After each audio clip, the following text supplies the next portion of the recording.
So next we'll discuss types of banks. Last day भी discussed about types of bank accounts. अभी हम discuss कर रहे हैं टाइप्स ऑफ बैंक्स. वहां पे देख लेना कि बैंक अकाउंट टाइप्स पूछी गई हैं या बैंक्स की पूछी हैं. टॉपिक्स दो अलग अलग ही हैं. राइट. टाइप्स ऑफ बैंक में there are 4 types of bank. One is commercial bank, second is cooperative banks, third is specialised bank and fourth is central bank. we'll discuss about this one by one. First लिखिए commercial banks. Commercial bank, right? These are the banks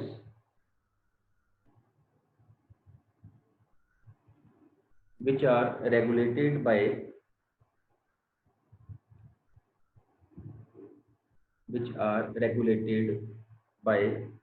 Banking Regulation Act 1949. Banking Regulation Act 1949. These banks accept deposits. These banks accept deposits through saving account, current account, etc. and use these deposits for giving loans. Use these deposits for giving loans.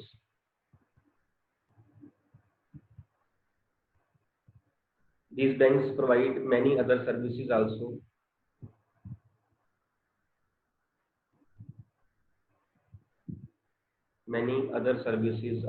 For example, discounting of bill of exchange,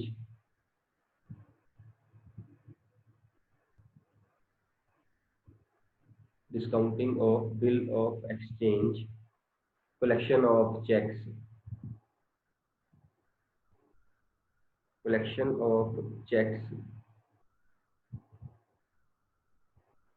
RTGS,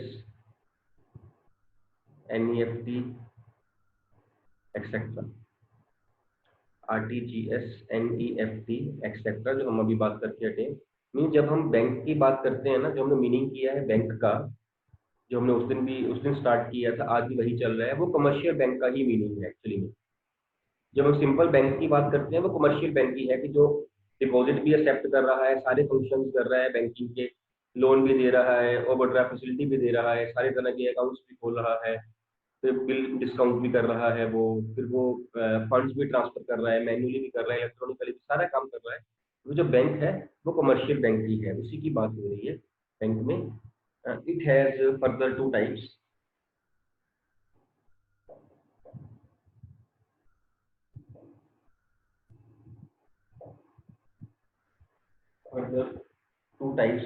One is public sector banks, other is private sector banks. Public sector banks and second is private sector banks. Public sector bank का meaning क्या होता है? जब first day हमने जब bank के बारे में पढ़ा था तो मैंने आपको बताया भी था, आप उसकी एग्जांपल भी ढूंढ के लेके आए थे फगवाड़ा शहर से. पब्लिक सेक्टर बैंक्स कौन से होते हैं?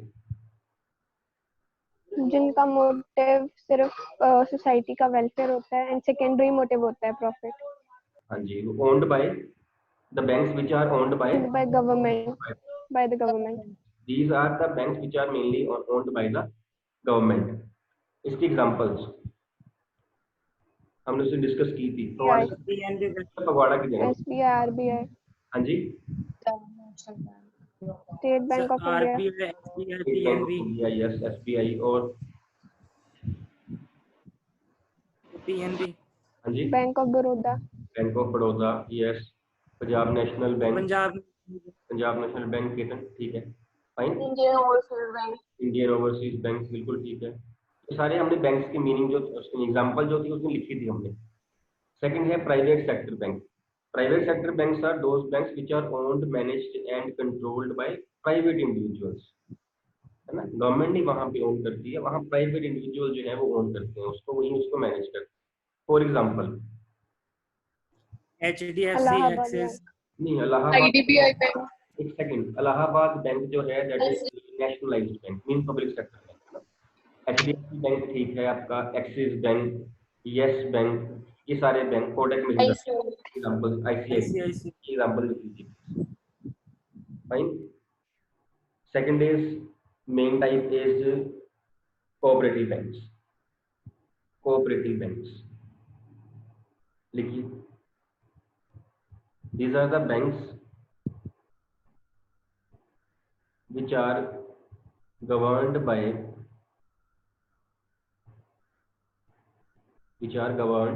by the provisions of State Cooperative Societies Act, by the provisions of State Cooperative Societies Act.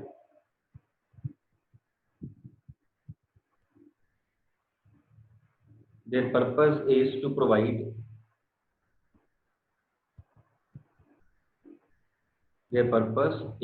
to provide loan to their members at less rate of interest, to their members at less rate of interest.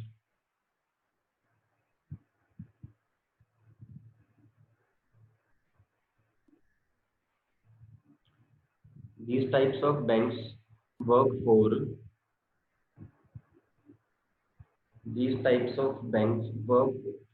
the protection of interest of their members. Protection of interest of their members. Fine. Third has specialized banks.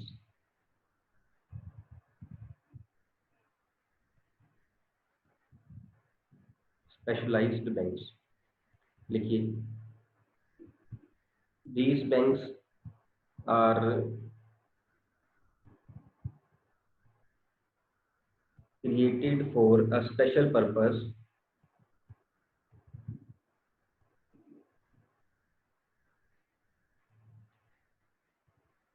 These are the banks which are created for special purpose. For example, Exim Bank, SIDBI, Exim Bank. Exim Bank is Export Import Bank. Export Import Bank. So this bank is meant only for the exports and imports. उसकी documentation के लिए हम कह सकते हैं, उसका process simple बनाने के लिए हम कह सकते हैं, उसकी डेवलपमेंट के लिए, जो एक्सपोर्ट इंपोर्ट की डेवलपमेंट में हेल्पफुल हो वही बैंक है, ये कमर्शियल बैंक नहीं, ठीक है। SIDBI, it is state industrial small industries development bank of India, small industries development bank of India. तो इनका जो पर्पस है, इस बैंक का जो purpose, that is only the development of small industries, right. ये उस पर्पस के लिए काम करती हैं, स्मॉल इंडस्ट्रीज को लोन देती हैं, कम रेट पे लोन देती हैं, meant for only the development of small industries. And last is central bank. Central bank, this is the banker of banks. This is the banker of banks, as it controls all other banks. It controls the all other banks. It issues currency and controls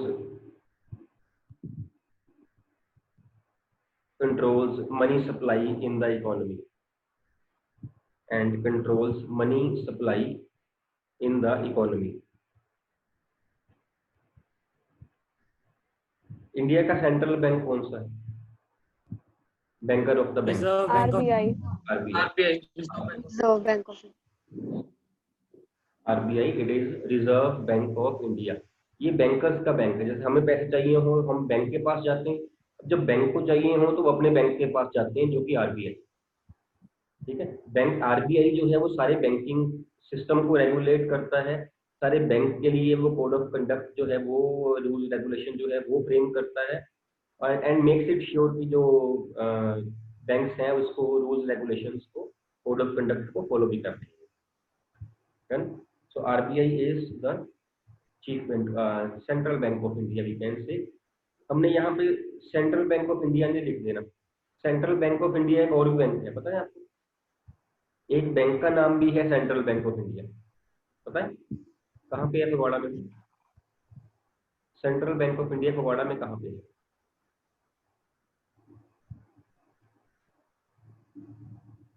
Phagwara में 2 branches हैं उसकी, चिंता मत करो, एक वाली नहीं है दूसरी वाली पता होनी चाहिए। किसी को नहीं पता? रेलवे लाइंस के पास। हाँ जी, हाँ जी, हाँ जी, हाँ जी। Railway line. कहाँ? दोबारा बोलो। रेलवे लाइंस के रेलवे लाइन पास। के पास है, रेलवे रोड पे है। जब हम वो गोल चौक जो है वो जो पुल बन गया है अब रेलवे स्टेशन पर टर्न होते हैं साथ में ही एचडीएफसी की बैंक बिल्कुल साथ में वो है। इधर इंडस्ट्रियल एरिया में मेन रोड पे होटल हेयर पैलेस उसके नीचे है सेंट्रल बैंक ऑफ इंडिया। वो सेंट्रल बैंक ऑफ इंडिया है, वो एक पब्लिक सेक्टर बैंक है। जिस सेंट्रल बैंक की हम बात कर रहे हैं वो आरबीआई है ना। वो दोनों चीजें अलग अलग हैं। वो सेंट्रल बैंक है, वो सेंट्रल बैंक ऑफ इंडिया है। वो बैंक का नाम सेंट्रल बैंक ऑफ इंडिया है और ये central bank of the country है, हम कह सकते हैं, विच इज आरबीआई, है ना। Fine. So these are the types of banks. Any doubt? No doubt, can we start next?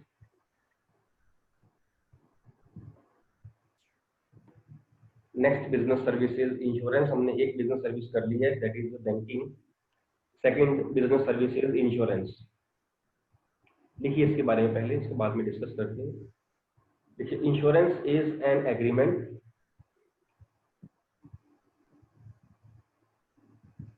in which one party, bracket में लिख लीजिए insurance company, one party agrees to pay an agreed amount to another party, bracket में कर लीजिए insured in return of consideration,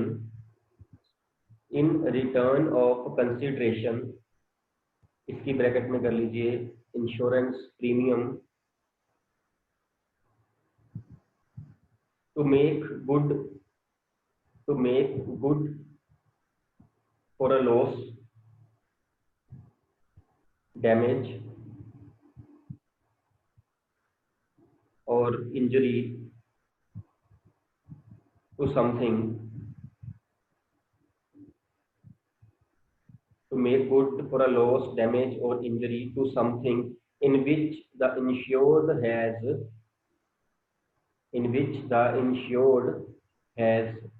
insurable interest,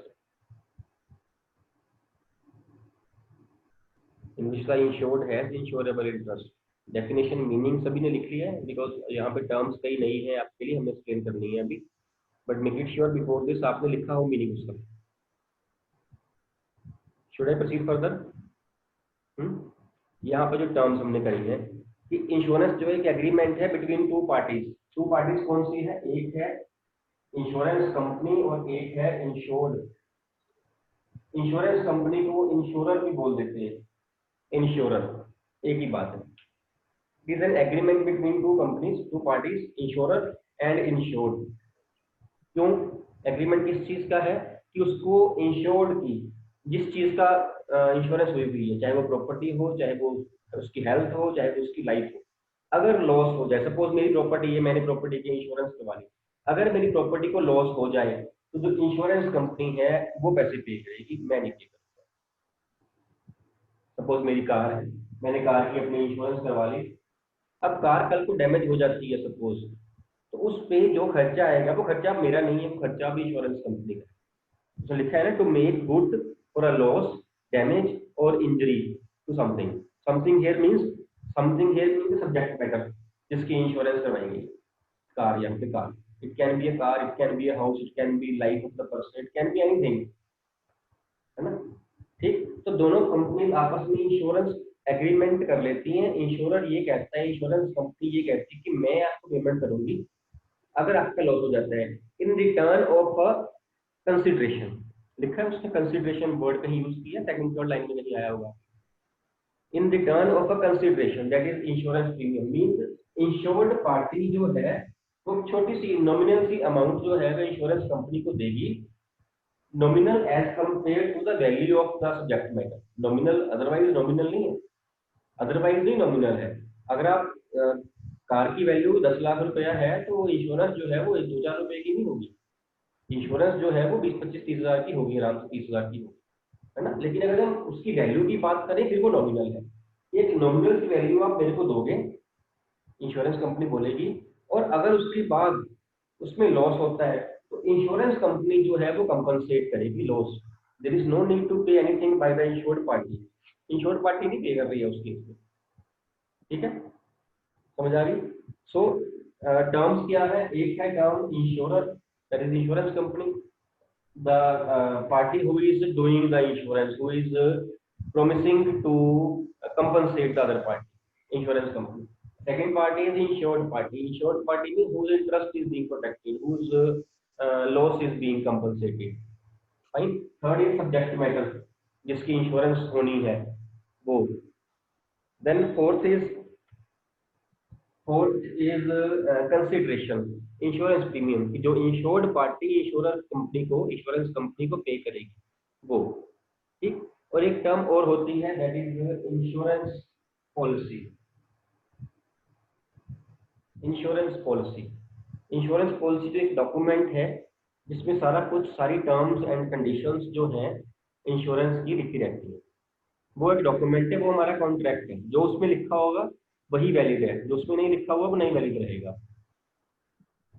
done, right.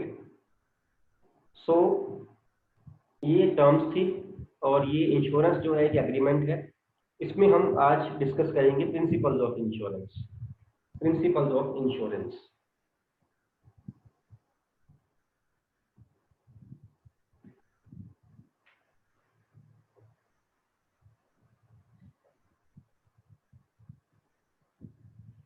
Principles of insurance. Number 1 is principle of utmost good faith, principle of utmost good faith।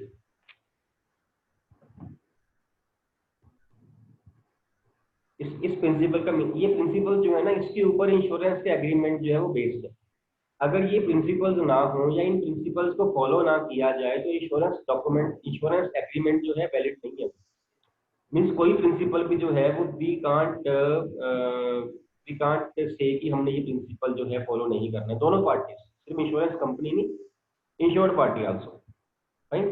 First principle क्या कहता है, it is principal of utmost good faith. इसका मतलब ये है कि दोनों parties कौन सी, इंश्योर्ड भी और इंश्योरर भी, दोनों पार्टीज को एक दूसरे के ऊपर गुड फेथ होना चाहिए कि जो दूसरी पार्टी कह रही है वो सच्चा कह रही है, और दोनों पार्टीज को दूसरी पार्टी को बताना भी सच चाहिए, सच ही बताना चाहिए, बताना भी सच है और दूसरे पे फेथ भी पूरा करना है, ठीक है। जैसे सपोज किसी को से हार्ट की प्रॉब्लम थी, मान लेते हैं, उसने अपनी इंश्योरेंस करवा ली। इंश्योरेंस, उसकी एज ऐसी थी कि उसका मेडिकल चेकअप नहीं हुआ, बिकॉज जो यंग एज होती है ना, या ठीक ठाक एज होती है, वहाँ पे इंश्योरेंस कंपनीज जो होती हैं, अगर हम लाइफ इंश्योरेंस करवाएं तो कई बार वो टेस्ट वगैरह नहीं करती, वो ये मान लेती हैं कि पर्सन हेल्थ वाइज ठीक है। उसने इंश्योरेंस करवा ली, लेकिन उस बंदे को हार्ट की प्रॉब्लम थी और पुरानी प्रॉब्लम थी, इंश्योरेंस करवाने से पहले थी प्रॉब्लम। अब उसको जो था वो, जब उसने इंश्योरेंस करवा ली उसके बाद उस पर्सन की सपोज डेथ हो गई, अब डेथ होना ये कहता है कि जो इंश्योरेंस कंपनी है वो इंश्योर्ड पार्टी को अब वो क्लेम देगी, जितने की उसने इंश्योरेंस करवाई थी, 10 लाख की, 20 लाख की, 50 लाख, जो उसका उस टाइम बनता उसने करवाई थी इंश्योरेंस, अब वो देगी। लेकिन जब इंश्योरेंस कंपनी ने वो सारा कुछ वो चेक किया तो वो देखा, उसकी रिपोर्ट्स में ये आ रहा था कि जो उसको हार्ट की प्रॉब्लम थी वो तो पहले भी थी, उसने इंश्योरेंस करवाई इसीलिए थी कि वो जो है वो उसकी फैमिली को बाद में पैसे मिल जाए, रिस्क कवर कर रहा था वो। तो उस केस में जो इंश्योरेंस कंपनी है, it can deny to pay the amount of compensation to the family of that person because principle of utmost good faith was not followed in that case. उसने बताया नहीं, यहाँ पे इंश्योर्ड पार्टी क्या बताना बनता था कि मेरे को ये प्रॉब्लम है, सो दैट कि इंश्योरर जो कंपनी है, जो इंश्योरर है इंश्योरेंस कंपनी, वो डिसाइड कर लेती कि इसकी इंश्योरेंस करनी है या नहीं करनी है, बिकॉज रिस्क ज्यादा है। अगर करनी भी है तो इंश्योरेंस प्रीमियम बढ़ा सकती थी कंपनी, मतलब कोई ना कोई डिसीजन कंपनी लेती। अगर वो ये बता देता वो पर्सन, तो कंपनी जो है वो कोई ना कोई ऐसा डिसीजन लेती जिससे उसका डिसीजन इफेक्ट हो रहा था, इंश्योरेंस एग्रीमेंट इफेक्ट हो रहा था। उसने नहीं बताया, वो नहीं है। सिमिलरली किसी का सपोज एग्जाम्पल हो रहा है, किसी पर्सन ने अपनी फैक्ट्री की इंश्योरेंस करवा ली। अब फैक्ट्री में सामान पड़ा हुआ है, जब उन्होंने सामान आके देखा, सामान वो ऊपर तक लगा हुआ है और काफी, अब इंश्योरेंस कंपनी का एजेंट तो नहीं बोलेगा कि सामान हटाओ मैंने चेक करना है। उसने कराई थी फायर इंश्योरेंस। अब फायर इंश्योरेंस करवा ली, सामान जितना था उसकी फैक्ट्री की इंश्योरेंस हो गई। अब लेकिन उसमें सामान के पीछे नेक्ड वायर्स वर देयर, बिजली की तारें पड़ी हुई मिली वहां पे, वो अब है तारे, वो उसने बताई नहीं, जो ओनर था उसने बताई नहीं, और जो एजेंट था, इंश्योरेंस कंपनी का एजेंट था, इंश्योरेंस पार्टी, वो तो अब कह नहीं सकता कि सारा सामान उठाओ मैं देखूंगा मैं चेक करूँ, क्या क्या चेक कर सकता है बंदा। हमने इसीलिए पहले बात करी ना कि वो सच बताएगा, तो उसको वहां बताना चाहिए था कि मेरी नेट वायर यहाँ पे है, उसने बताया नहीं। अब बाद में बाई चांस वहां पे शॉर्ट सर्किट से किसी और में से आग लग गई, जब आग लग गई तो बाद में वो जो चेक किया गया तो नेट वायर वहां पे पाई गई, तो अगेन द इंश्योरेंस कंपनी जो है that will deny to pay the compensation to the insured party. It means it is the principle which is based on good faith, which is based on the trust, which is based on the truth also. Means both the parties should tell each other the truth, the whole truth, and nothing but truth. Truth बताना भी सच है, means झूठ नहीं बताना। The whole truth, सारा सच बताना है ना, सारा सच बताना, ये नहीं कि सच छुपाया गया भी झूठ ही होते हैं। एंड नथिंग बट ट्रूथ, सच के अलावा कुछ और भी नहीं बताना, मतलब उसको मिसगाइड भी नहीं करना। ठीक है, ये इसकी फ्रेज है, both the parties should tell each other the truth, the whole truth and nothing but truth. Am I clear? ठीक है, ये इस प्रिंसिपल का मीनिंग है। सेकंड प्रिंसिपल है आपका principle of insurable interest. Principle of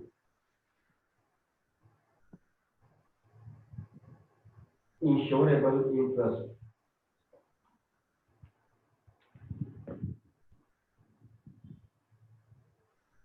Principle of insurable interest. Insurable interest is that interest which can be insured, which can be insured mean हम उसी चीज की इंश्योरेंस करवा सकते हैं जिसमें हमारा जो है इंटरेस्ट हो।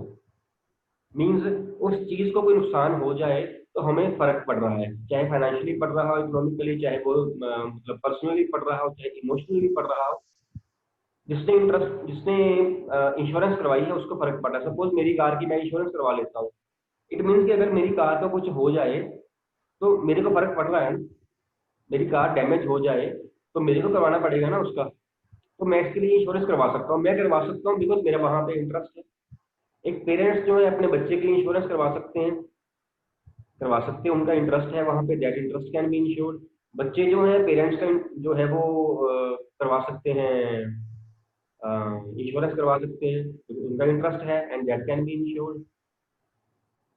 समझ आ रही है बात? जो सब्जेक्ट मैटर जिसमें हमारा इंटरेस्ट नहीं है, इंटरेस्ट मीन इंश्योरेबल इंटरेस्ट नहीं है, उसकी हम इंश्योरेंस नहीं करवा सकते। मैं किसी को पकड़ के मैं बाहर जाऊं सड़क पे जाके बोलूँ मैं तेरी करवाता हूँ इंश्योरेंस, मैं नहीं करवा सकता, मेरा उसमें इंटरेस्ट ही नहीं है। ये कैसे हो सकता है कि मैं किसी को बोलूँ आने जाने वाले को, चल मैं इंश्योरेंस करवा देता हूँ? मेरा उसमें इंटरेस्ट होना चाहिए, मीन उसको कुछ होने से मेरे को फर्क पड़ना चाहिए। वो चाहे फाइनेंशियली फर्क पड़ रहा हो, वो चाहे वो इमोशनली फर्क पड़ रहा हो, कोई फर्क पड़ना चाहिए। सिर्फ पैसे की बात नहीं यहाँ हो रही है, इमोशनली फर्क भी हो सकता है ना। मेरे को पड़ना चाहिए फर्क, तब मैं उसकी इंश्योरेंस करवा सकता हूँ। मैं अपनी गाड़ी की, मैं अपने घर की इंश्योरेंस करवा सकता हूँ, मैं आपकी गाड़ी की, मैं आपके घर की इंश्योरेंस नहीं करवा सकता हूँ। नहीं करवा सकता हूँ, चाहे इमोशनली मेरे को फर्क पड़ेगा, है ना। आपको नुकसान को हो सकता है मेरे को फर्क पड़े, लेकिन मैं उसकी इंश्योरेंस नहीं करवा सकता हूँ। मेरा इंश्योरेबल इंटरेस्ट नहीं है वहां पे। इंश्योरेबल इंटरेस्ट जो होगा वो ओनर का होगा, वो मेरा नहीं हो सकता। ठीक है। तो ओनली इस प्रिंसिपल के मीनिंग में हम ये कह सकते हैं कि only that subject matter can be insured which the owner has, which the insurer has insurable interest. And insurable interest is that interest which can be insured, which means जिसको कुछ होने से इंश्योरर को फर्क पड़ता है। ठीक है। ये दो प्रिंसिपल्स हमने आज कर लिए हैं, बाकी के प्रिंसिपल जो है हम वो नेक्स्ट क्लास में करेंगे। अभी आपको डाउट है तो पूछ लीजिए। Few seconds are left, few seconds are there, कोई बात फटाफट पूछने वाली है तो पूछ लीजिए बेटा।